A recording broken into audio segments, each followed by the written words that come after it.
Hey, what's up? This is Chris. You can call me Loli. And as promised, this is a video about how to get informed on China if you don't know Chinese. And as I was preparing, I found myself marveling at what an idiot I am. Not the first time, not the last time, but really, I'm an idiot because this topic is so important. There's so many people out there that are genuinely interested in China, but they don't want to learn Chinese. They don't know Chinese, they don't want to learn it. Who can blame them, right? Who can blame you? And I could have helped those people. At least I could have tried. I have a degree in sinology. I know Chinese. I could have provided a roadmap. How can you get informed on China if you don't know Chinese? But I never bothered. I don't know why. Never occurred to me. Anyway, I'm sorry. Better late than never. Before we dive into it, I want to use a few minutes and talk about three other things that are kind of connected to this. The first one is an apology. This video, like all my other videos, is going to be very simple. It's just going to be me talking into the camera. No cuts, no music, no graphics, just me telling you what I think I know. I will, however, put the things that I'm talking about into the description as links. So you can just go into the description and click on the links and then off you go. Just don't expect me to be fancy because I don't have the time. I don't have the energy. I don't want to do that. Second thing, this video is going to deal with YouTube. How to get informed on China if you don't know Chinese on YouTube.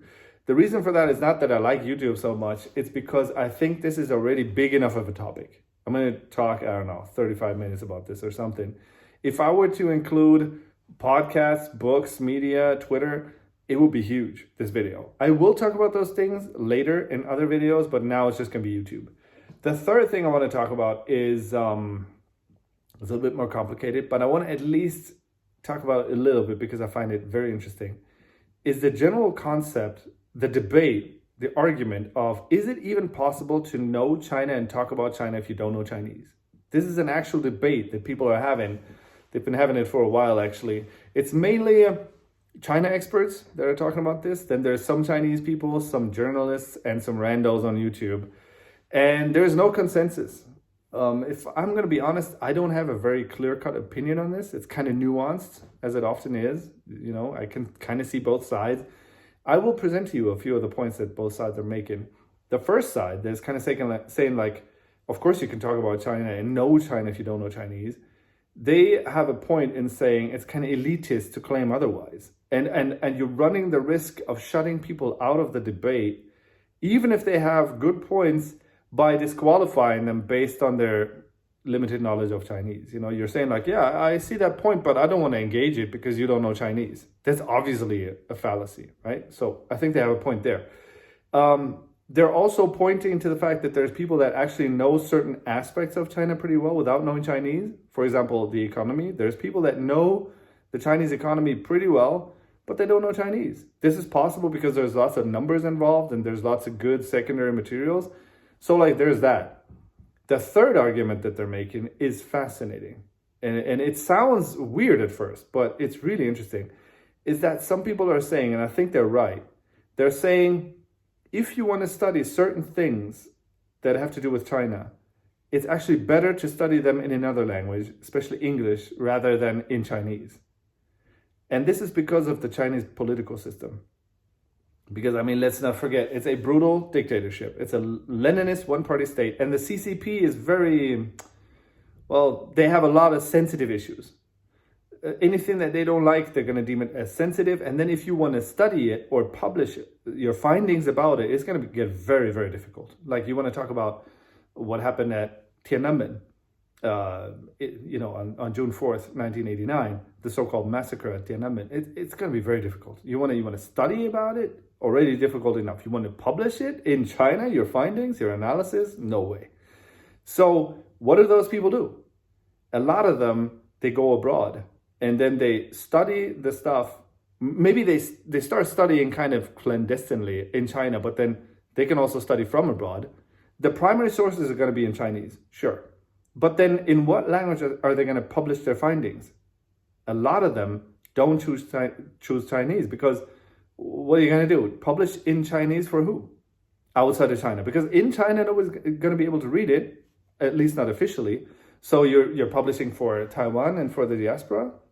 probably just go with English then, you know? So a lot of good analysis, a lot of good secondary materials are in English as opposed to in Chinese, just because of this political problem. And this is a tragedy, but it's a fact. So these are some arguments that are kind of supporting the argument saying, yes, you can talk about China, you can know China without knowing Chinese. The the other opinion of kind of saying like, yeah, you can't. They also have a point when they say there's always going to be parts of the Chinese culture that if you don't know the language, they're going to stay closed off to you. You're never going to be able to touch them. For example, poetry. I mean, even if you only know 2 European languages, let's say German and English, you know that it's very difficult to translate a poem between these 2 languages, even though they're really close. But it's going to be very, very difficult. Now imagine with Chinese that a language that has such a different system, where the poetry, let's say from the Tang Dynasty, 1,400 years ago, where the poetry kind of prides itself on the brevity and the simplicity. You can translate it, you can like get the meaning and maybe even kind of the atmosphere of the poem, but can you really get the poem? I think not. I think you can get close, but you can't get there. And really, that poetry, it sounds like hyperbole, but it isn't. It sounds cheesy, and it might be cheesy, but it's what I feel. When I was exposed to it for the first time, when my Chinese kind of got to the level where I could start reading this poetry, like the simple poems from the Tang Dynasty, some very simple Li Bai or Bai Ji stuff, it was a miracle. I'm not a big fan of poetry, especially rhyming poetry in general, like in German or English or whatever, but like that poetry blew me away. I couldn't. It makes your eyes watery. In the simplicity of it, there's all this feeling and all these things. I can't talk about it because I can't explain it because it's in that language. And so if you don't know Chinese, that's going to stay closed off to you. And it's not like, okay, that means you don't understand the Chinese soul. The Chinese soul isn't just in those poems, but it's kind of also true that the Chinese people have been cherishing these poems for 1,400 years. And even a person that is not very educated probably knows a few of them. So you not knowing that, you know, you don't get the complete picture of what goes on in that person's heart, really. And you know, the same goes for what's going on in the street. What are people really talking about outside? You don't get that if you don't get the language. And even if you get the language, it's going to be difficult with different dialects or just, you know, maybe you don't understand what these particular people are really talking about, but at least you have a chance. If you don't know Chinese, that's just going to be something that you don't understand. And so I think both sides kind of have a point there. That being said, let's get back to the thing. Let's say I will put in the description at about the 8:30 minute mark, we're going to start talking about what we actually wanted to talk about, which is how can you get informed on China if you don't know Chinese on YouTube? Is it even possible? Yeah, that's kind of the positive news here. Yes, it's possible. The negative news is it's not easy. It isn't. I wish there was a channel that I could point you to where I was like, you know, just subscribe to that channel and you will get nuanced and kind of complete coverage of the current events every day, every week, maybe even every month or whatever. No, doesn't exist. There isn't a single channel that I would tell you to subscribe to that would kind of fill that void. I wish there was. Somebody should make it. Not me, because, you know, I'm obviously lazy. It's just going to be me talking here. But some media company, they should make it. There's a few channels that pretend to be that. But none of them gives a complete picture. None of them gives a picture that's not distorted one way or the other. And I will tell you about those channels.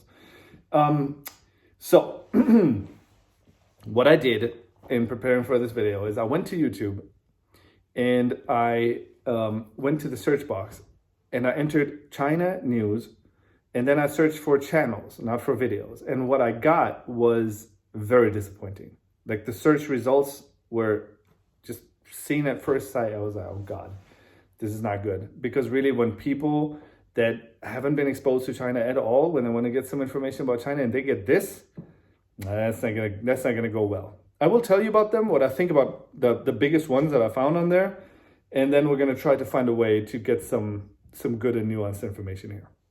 So the first search result was actually not bad.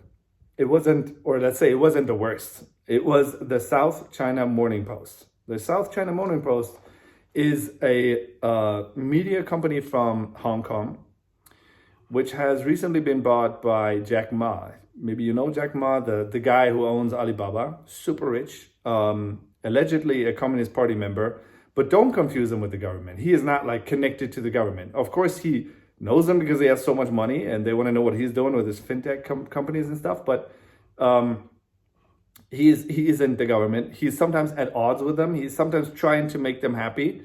Him buying this South China Morning Post led to some raised eyebrows at first. People were like, okay, so where's this paper going now? It hasn't been exactly a disaster, I gotta say. Like, the paper still does some pretty solid reporting. That's why I'm saying it's not the worst. You could subscribe to this South China Morning Post. You would just also need to find some more information to balance it out. But this is not just Chinese state propaganda, not at all. What I would say about it is it's a little bit softballed. It's a little bit toothless. It's kind of like, I think there's two factors at play here. First, the South China Morning Post got bought by Jack Ma, who kind of can't really make his masters in Beijing angry because, you know, they hold the reins there. If you have a lot of money in China, that's not going to help you. If the boss thinks you're bad, you're bad. So there's that. But I don't think that's a decisive factor. I think the decisive factor there is that Hong Kong has changed. The environment has changed. The South China Morning Post used to operate from a city that was very different from what it is now. Hong Kong 5 years ago, different from what it is now. It has changed so much. Individual freedoms have been curtailed, political freedoms especially, and media freedoms. And so as, I don't know, the editors or the people that run the South China Morning Post, you can't really be too edgy and shit on the CCP too much. You can't do that. So it's gotten a little bit to the point where South China Morning Post, they don't really have that bite. And they will post a lot of stuff like, oh, look at this tall bridge, or like, ooh, check this out. This stuff is really hot on social media in China right now. It's kind of like, yeah, but why are you telling me this? Is this news? Is this really what I want? I want to hear about what's happening in Xinjiang, please. They will mention that. They will not really try to sugarcoat it, but they will not go in depth into this whole thing. So, South China Morning Post, if you want to subscribe to something, do that. But don't think it's enough. Don't think it's not biased. It's pretty soft. It's a little bit more pro CCP now. Now we're getting to the bad stuff here, or to some of the bad stuff. The next bigger search results, I'm going to have to read them. I made a little list here. I'm very serious about this video that I'm making here. The CGTN. This is the rebranded Chinese state broadcaster. They're perfectly owned by the Communist Party of China. That's who they listen to. That's who operates them.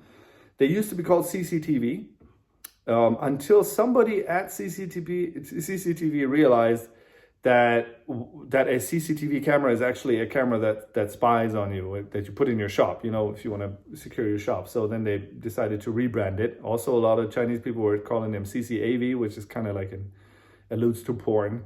And so now there's CGTN. I still, every time I got to look at this paper, because I can't remember CGTN. Lately, they've been pumping a lot of money into CGTN and into the whole media, into the state media of China. Like they open headquarters in different parts of the world, huge operations, lots of people working there. I guess you could call them journalists or agents or whatever. It's a huge party propaganda machinery. CGTN, CCTV, then there is New China TV, same stuff. I was looking at that name, I was like, what the hell is New China TV? Could be anything, right? Could be pro-CCP, could be anti-CCP, who knows? I looked at the About section, what is this? And it said like, we're non-profit and blah, blah. And I was like, okay, so you're non-profit. Interesting. Who are you really? I looked at some links on their Twitter link, on their Facebook link, and it's Xinhua. It's literally the Chinese state-owned news agency. It's Xinhua. So it's the same shit as CCTV or CGTN. Then there is China Daily, which has been churning out state propaganda to supposedly foreigners in English since 1980. And it's, that's China Daily, same shit. Then there's Xinhua itself, the one that starts with X. That's the Chinese state news agency. All of these are state propaganda or party propaganda. It's more precise. It's not, people sometimes label it as brainwash. I always have a problem with that word because brainwashing, many people use it kind of like for information that they don't like. But brainwashing is a very specific concept where you take a person that has an ideology when you meet them, and then you put them in a confined environment and you literally reprogram them until they have another ideology. That's brainwashing. That's what they did in the Korean War to American POWs. But this is just propaganda. It's just, pushing out this propaganda and then seeing whatever sticks. That's it. Is all of this stuff factually wrong? No. Some of the softball stuff, like the happy news or whatever, they're totally fine. Whatever CCTV puts out about some young girl was helping a lady across the street or something, nothing wrong with it. It's just kind of like they like happy news from China. They like kind of bad news from abroad. It's not necessarily all factually wrong, but it's often distorted. They're often leaving out stuff that kind of doesn't support their narrative. And sometimes it's just outright wrong or lies. But if you were knowledgeable about China, you could watch this stuff and you could kind of, say, okay, this is useful information. This is just propaganda for whoever, and these are just lies, and you would know. But like, you could get some information from these channels. If you are new to China, if you don't know China very well, I would stay clear of all of them. Categorically, you see CGTN, CCTV, New China TV, China Daily, and Xinhua, you stay clear. Because you're probably not ready to see which parts are propaganda and where they're trying to lead you and what they're leaving out, my opinion. There is, however, one that is kind of funny, and that's the Global Times. The Global Times, I don't know if you've heard about it. It's something that people like to drag into the conversation when they go like, look at this outrageous thing that the CCP, the Chinese Communist Party, the government, that they want to do or that they have said. This often happens, and every time it's kind of wrong, because when the Global Times says something, even though they're state-owned, they don't represent the government, they don't represent the party. They're kind of like, let's say CGTN is Fox News, already pretty outrageously pro a certain side. Then Global Times is OAN or Alex Jones. They're like way overboard. They're like rabid dogs. Like it's kind of like Global Times is testing the waters, just kind of throwing shit at people and see if it sticks. They don't represent the mainstream. They don't represent the Communist Party. They're kind of like the vanguard of weird things that maybe they will put them out in the future if this works, or maybe they will just go like, well, that was Global Times. It's hilarious sometimes to read Global Times or to listen to their main editor, Hu Xijin, to his comments. But if you're not already fit when it comes to China, it's just going to be very weird to you. So I don't recommend Global Times for you, not even for the laughs. We're talking about the pro-CCP section here. I want to talk about two foreigners who are pretty big on YouTube, who fall like squarely into the pro-CCP camp. One, I've already talked about him, my man, Nathan Rich, the human penis. I don't think we need to talk about him anymore. The other one are the Barrett brothers. Kind of the same as Nathan Rich. It seems to be a thing where they don't put in the effort of learning Chinese, and on the other hand, they really churn out this state propaganda. Not all of it is totally factually wrong, but they're going to leave out stuff that doesn't fit their narrative, and they're going to lead you in certain directions. And some of it is just outright wrong. If you want to know more about how they argue, watch my video where I talk in detail about Nathan Rich. It's not a personal attack except for the penis part. No, I look at his arguments and what he's actually saying, and then you can see what limited substance there actually is to these people. Yeah, I wouldn't watch them. Now we're getting to the other side, the anti-CCP side, and sadly, it's not much better. It's a little bit less in terms of money, the operation, in terms of reach, I think. They're a little bit less, but they are very similar. In an eerie way, it seems as though these two are kind of mirror images, and you're in the middle, and you're looking at them, and you're thinking like, man, is anybody here normal? No. So, what we have here is NTD. Again, a weird acronym, I guess. It's called New Tang Dynasty. Remember when I was talking about those awesome poems, Tang Dynasty? These guys here, they call themselves the New Tang Dynasty. This is the Falun Gong. Falun Gong, if you don't know them, they are a cult, a religious movement. They call themselves. They're a cult, and I don't think they should be prosecuted anywhere. But they're a cult, and they have pretty substantial amounts of money and influence, and they operate these media stations like NTD or Epoch Times. Anything you see with NTD or with Epoch, if it comes to China, stay clear of it. If it comes to anything outside of China, I would say you should stay even more away from it, because these, for whatever reason, these Falun Gong media have gone crazy. When it comes to Europe or the US, they are, again, like if Fox is Fox, this NTD is basically OAN. It's basically Alex Jones. They're still saying at this point, Falun Gong media are still claiming, if I'm not mistaken, it was until now, that Trump has actually won and that it was widespread voter fraud, whatever. I don't know where they're getting that, but they are really catering to the far, far, far conspiracy theory wing of the far right. And so I would stay very clear of them. When it comes to China, it's kind of like they have some talking points and they just keep repeating them over and over. It goes about organ harvesting, about locking up Falun Gong practitioners in China, and about how the CCP is about to fall. How everything is kind of like a house of cards, and it's just about to fall. It has been about to fall for about 20 years now, according to Falun Gong and some other people.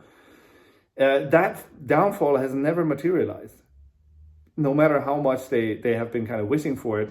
And it makes their, I guess, news reporting kind of pointless. It's like they don't do investigative journalism. They kind of talk to some witnesses about this organ harvesting, which are very hard to confirm. And they just keep repeating these same things. It's not that it's all factually wrong. There's a lot of correct stuff there, but it's also kind of like they leave stuff out that doesn't fit their narrative, and then they lead you in a certain direction. And yeah, it's not a good way to get your news about China. If you already knew a lot about China, you could watch this Falun Gong stuff, this NTD and this Epoch Times, and you could be like, okay, well, this stuff is kind of useful to me. Oh, that's interesting. I didn't know that. But like this stuff is just their propaganda stuff. But if you don't know China very well, this is going to be exactly the same as these pro-CCP China state media, just anti-CCP. So I don't think you should consume that. Close to them, and I don't know how close to them, is something called China Uncensored. And also they have a channel called China Unscripted. And I've actually asked them directly. I asked a person that works there, I said, look, are you guys affiliated with Falun Gong? Because people are claiming that. They're saying you're affiliated with them. And she said, no, we are not. We license some of our stuff to them for them to broadcast because we want to reach some additional people, but we are not affiliated or like paid by them. Oh, okay, I guess. I wouldn't license my stuff to Falun Gong because I think anybody who wants to talk seriously about China is going to completely ignore whatever Falun Gong has got to say. So I wouldn't do that. I think it tarnishes your image. But also, something that I can confirm is that China Uncensored, they invite Falun Gong people as experts to talk on their show. Which, dude, why are you doing that? Like, seriously, Falun Gong, they have an axe to grind with the CCP. It's understandable. They have been prosecuted in China. I don't condone this prosecution. I think the CCP should give them a fucking break, even if they're a cult. But the Falun Gong, they are not important in China, even if they claim to be. There is some people that practice some Qigong, that practice some Falun Gong movements in the park, whatever. They're not political. The ones that are political are really marginalized. They don't play a role in Chinese society. And the inviting a Falun Gong person as an expert on your show makes me not want to watch your show anymore. That's just that. But even if we kind of forget about all of this, fine. Let's just look at the show itself, this China Uncensored. I don't think it's a news source that you should consume. I don't think it's intended to be a news source. So it's not really their fault. They're making it very clear, these China Uncensored people, that they got the inspiration for their show from, I think, the Colbert Report, or what is it called? The Daily Show. But just like the Colbert Report or the Daily Show, this is not something that you should consume as news. It's something that you can consume if you've already gotten informed about the news. You see what I'm getting here? I remember back then in the early 2000s, I don't know if you remember, but I remember, when Jon Stewart was huge with the Daily Show. And it was kind of like, everybody was looking at the Bush presidency and thinking like, what an idiot. You know, what has he been doing now? And what's this? And then you turn on the Daily Show and the guy kind of breaks it down for you and makes it sound funny. And that was a fun thing. But then at some point, it seemed as though people were not watching the news anymore. They were not getting informed on stuff anymore. You know, let's not even talk about reading long form articles that analyze stuff. They would just go into the Daily Show because that was enough. That is the news at some point to them. And for me, that's tragic. And it's kind of the same with this China Uncensored stuff. They're gonna make clickbaity titles.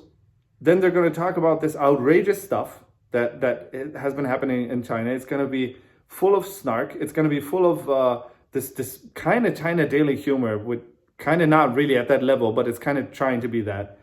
It's gonna be full of, oh, the CCP is about to fall, which is like this Falun Gong talking point. But it doesn't work as a news source. It only works if you already know about these things and then you look at it as kind of entertainment. So I don't think you should subscribe to that kind of channel unless you already got the other channels that you need to get like a rounded picture of the situation, right? So we're getting to, I've already talked about two foreigners that do pro-CCP propaganda on YouTube. I'm going to talk about two foreigners that do anti-CCP stuff now. And these, you can guess who they are. Serpent ZA, and a South African dude, and Lau Y86, I think he's American. And these two guys, I think they're way better than Nathan Rich and Barrett on the other side of the spectrum. Nathan Rich and these Barrett brothers, it's hardcore propaganda. It's lots of clickbait too. But the propaganda sounds kind of like there isn't much in terms of a personal story or like a transformation or anything. Like, how did they get to love the Chinese state so much and the Chinese political system? When you look at my video of the analysis, the close listening to Nathan Rich, you will even understand this guy doesn't know shit about China, actually. Serpent ZA and this Lau Y86 dude, I think their content is better. It's not problematic. I think not all of it is worth your time. I think, however, some of it is worth your time. And what I was just mentioning about this personal kind of transformation that Nathan Rich and the Barrett brothers don't have, these guys have it. And it's fascinating. Even if you don't know much about China, it's really, really interesting, I think, for you. You take some videos randomly, you just go through their archives of Serpent ZA and Lau Y86. You go and find some of the older videos when they're still in China, when they're still kind of these wide-eyed, happy foreigners. Because it's fun to be a foreigner in China. I mean, at that point, it was super fun. Now it's a little bit less fun, but it's still fun. And they kind of just arrive there or like spend a few years there. They find the place is affordable. People are super nice. The food is awesome. And you can see the excitement in their videos about like, yeah, this is an awesome place. And then there's some sort of transition where, well, for one thing, China changed ever since Xi Jinping got into power, it's gotten worse and worse. More xenophobic, more closed off, more like kind of the Mao years. But also, the more you know about China, the more time you spend there, the more you get into like learning the language and getting to talk to people, the more kind of the illusion tends to fall apart. And this happens to these guys. So it's really fascinating. They even have some testimonial videos where they talk about like how this felt to them when they suddenly or slowly understood that China just wasn't a place for them, because they were starting to lose that wide-eyed happiness about it, and it was pretty grim. And this is interesting to watch. I can't really pinpoint which videos it is, but you can look at it and see the transformation. Just for that alone, I think it's interesting. When they talk about political stuff, or like it's in its analysis, it's a little bit too close to China Uncensored for my taste. It's a lot of snark. It's more like commentary. If you already know what's going on, if you already have some reliable news sources, then okay, it's fine. You can look at it and make up your own mind. If you don't, it's not a primary news source. It's not a way to get informed. These two guys, they do horrible clickbait. I hate it. I hate all this like capitalized words that are trying to catch your eye and these pictures. I hate it. But you know, who doesn't do that stuff on YouTube? They have some pretty creepy stuff about women, like are Chinese women easy and this kind of stuff that really, I don't know. It's just creepy. And one thing that I think they might have a point when they say, well, look, we focus on China exclusively. We don't talk about politics of other places. But in my personal opinion, it's kind of shitty when you rip on the Chinese Communist Party all the time and you go like, we don't like you for this and this reason. But then you never talk about American politics and you never give a clear answer on where you stand on, for example, Trump. Like, I haven't seen it. Maybe it's there. If it's there, I take it back. I haven't watched all of their videos. It just seems kind of like they're trying to also cater to the people that are against the CCP while still at the same time kind of being Trumpists. And they don't want to lose them because, you know, lots of people, there's lots of clicks, lots of money. I'm sounding really mean here, but that's kind of the reality of YouTube. I would have liked for these guys to kind of be consistent and be like, look, we don't like these dictatorial things that are going on in China. We don't like dictatorial tendencies that are going on in the States. You know, if you're going to be pro-Trump, make an argument, make a good point, and we can talk about that too. I would think you're an idiot, but fine. I would have just liked some, I don't know, backbone here. But that's that. Let's now that we've talked about these different channels where you can basically subscribe to the South China Morning Post and look at some of the others, but really that's not going to be your source of news. Let's look at what is going to be your source of news. The problem is, I don't think you should be looking at China, if you really want to get informed on China, as a snapshot. That isn't fair to any place. Like if you're going to look at my home country, Germany, just as a window, like right now, and you don't know anything about, let's say, World War II or the Holocaust, you're not going to go anywhere with your, knowledge of Germany. You have to know some things. Now, some people are going to try to tell you that in order to understand China, like the Kissinger types, they're going to try to tell you that you need to know all about Confucianism and the 36 stratagems, and you need to know, just the I Ching maybe, like all kinds of shit that you need to know.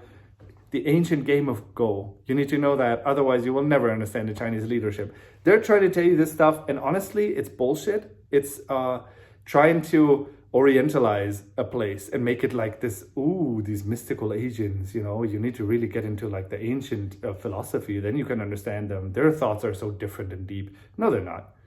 No. I mean, every culture comes from somewhere. But you wouldn't really go and say, hey, if you want to understand the German, you need to look at Siegfried and like the Nibelung, right? No. You look at in China, I think if you kind of know about the last 170 years, you're pretty good. You're pretty solid. Like you need to know basically the Opium Wars, what was kind of happening there, this time of colonialism that happened in China actually, the fall of the last dynasty, and then the turmoil when the Republic, got just blown up in a civil war, the atrocities of Mao, you need to know them. And then the last 40 years where Deng Xiaoping kind of steered the ship away from Maoism to some sort of, economic liberalization without a political liberalization. You need to know that stuff. Otherwise, the snapshot that you're looking at right now, where are you going to put it? And so for that reason, I think you should look at some documentaries. They're going to be a little bit more lengthy than your average stuff, but I think it's worth it. If you are interested in getting to know about China, I will tell you a few documentaries. The first one being, and this is in no particular order, you're going to watch the documentary, The Gate of Heavenly Peace. It's very long. It's like 2 parts. Each part is 1.5 hours or something, but it's worth it. It's a very kind of thorough documentary, not too much into taking sides, about the so-called Tiananmen massacre. I'm saying so-called because there was a massacre, but it wasn't on Tiananmen Square. And the documentary doesn't, when I'm saying like it's not really taking sides that much, it doesn't portray all of the student leaders as these heroes. Like you watch that documentary, you understand it was a very complicated situation with a lot of weird people actually. There is Liu Xiaobo in there, the guy that got the Nobel Peace Prize and then died horribly. It's a very, very nice documentary. It's not the last word on what happened, but it's a very good start. If you watch that, it's a very good start. You can watch Frontline Pbs Documentaries. Just type into the search bar PBS China and you're going to get these documentaries. They're good. You can watch BBC documentaries. They're a little bit shorter usually, but type in BBC and China and you're going to get these documentaries. You can watch Wall Street Journal documentaries on China. They're very good. They've done some fantastic stuff on Xinjiang. You can watch some, but not all, Vice News documentaries. They have some very clickbaity, typical Vice News shit, but they also have some pretty good documentaries on China, surprisingly. So you can watch that. There's also speeches that you can watch. I know speeches are not everybody's thing. You've been looking at me or listening to me for 36 minutes. I'm sorry. But there's some speeches by Frank de Kutter that are very good. A historian from the Netherlands, mostly on like Mao atrocities. It's good stuff. It's a bit dry and a bit like, he's a historian, but it's good. If you've already consumed the other stuff, this is something. And then there is Min Chin Pei. The guy, sometimes it's a bit scattered, but it's also pretty nuanced. And this is kind of your historical base that you will have. Just try to kind of look at what was happening in China in the last 170 years. Now, going to what's happening right now, to your actual news. I already told you, you can subscribe to South China Morning Post, but that can't be all because they're a little bit soft, they're a little bit toothless, and it's a little bit happy news there. You will, I think, be very well advised to just regularly type in New York Times China into the search bar, or like NYT China, and you will get these short videos from the New York Times. And let me just tell you one thing. Whatever you think about the New York Times as a whole, especially their op-eds, the China section of the New York Times is fucking A. They are so good. I will talk about this in another video. They are so good. These videos are good. 5 minutes, 8 minutes, 10 minutes, watch them. They're good. So you look at New York Times China, you're good. There's also Economist China, same stuff, good. Surprisingly, DW, if you type in DW and China, you will get good stuff. Why I'm saying surprisingly, because this is the Deutsche Welle, the German, I guess German Voice or German, like VOA, but from Germany. It's like the only state-operated media in Germany where we Germans put out our propaganda about rule of law and freedom of speech and democracy, that kind of stuff. They do pretty good stuff on China, actually. If you type in D and W and then China, you will get these documentaries or like these short videos. They're like 5 minutes, sometimes 20 minutes. They're in English, don't worry, they're not in German, and they're good. Like, this is pretty good stuff that you can get. Surprisingly, Sup China, like what's up, Sup, what you say in the chat, Sup. This Sup China, they have a YouTube channel. It's not going very well. They're a pretty successful podcast. Their YouTube channel, I guess they started out in a weird way where they would just make these really pointless videos about their favorite word of the day or whatever. And so people kind of got used to the idea that this is a useless channel. Lately, they have been making better quality videos about, like, for example, I watched one about how the Chinese government uses Twitter, like in their official accounts. And it was really fascinating. A very well-made video, like 5 minutes or something, gives you a great overview about this stuff. Sadly, I can't say all of SupChina's videos are that good or that they make videos a lot, but this is something you can look at. I think if you do these things, you will be pretty solid, like from what you can get from YouTube, and you will get a pretty good idea of what's going on in China. And then after a while, you'll be able to look at stuff like, I don't know, CGNTN, like these Chinese broadcasters, or these Falun Gong media, or even worse, Uyghur and Gui media, which I haven't even talked about here, but it's also absolute shit.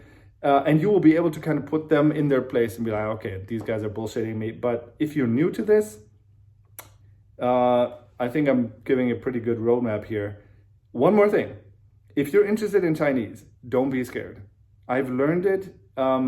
I think if I have a talent, it's probably languages, but I'm not super talented. I can tell you that. My Chinese is pretty good, but it's never gotten to like really, really good.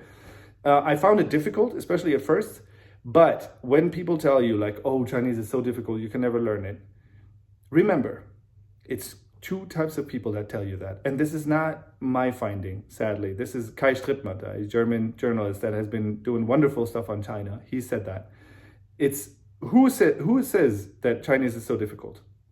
It's the first group of people that say that are Chinese people, but because they just like their own mother tongue to be super difficult. It's kind of flattering, right? The second type of person that says that is the foreigner that has put in this effort of learning it, that then kind of goes like, look at me, I'm so smart. I learned this super, super difficult language. You see the point? Like everybody's kind of trying to make it more difficult than it really is. It is a language after all. Little babies or like toddlers, let's put it that way, in China, they can learn it. You can learn it too. It has a steep learning curve at first, but in the end, for example, in grammar, nothing easier. Chinese grammar is really easy. What you can do is you can get a learning app, Duolingo, whatever. I do my Russian with Duolingo. You can go to YouTube to a channel. I'm going to plug a channel here that I think is good. It's called Yo-Yo Chinese. And it's a young woman who teaches Chinese with like just little bite-sized videos. It's like 5 minutes here, 5 minutes there. They're very friendly. They're very easy. She always finds some kind of thing to hinge it on, to be like, okay, this is that, and then you remember this thing, this where this is coming from. It's a nice way to kind of beat the fear and make Chinese more of something fun. So you can do that.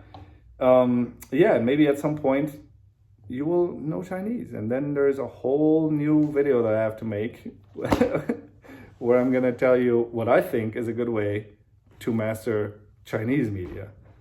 Yeah, which is really a headache, but we're gonna talk about that then. Peace and good luck.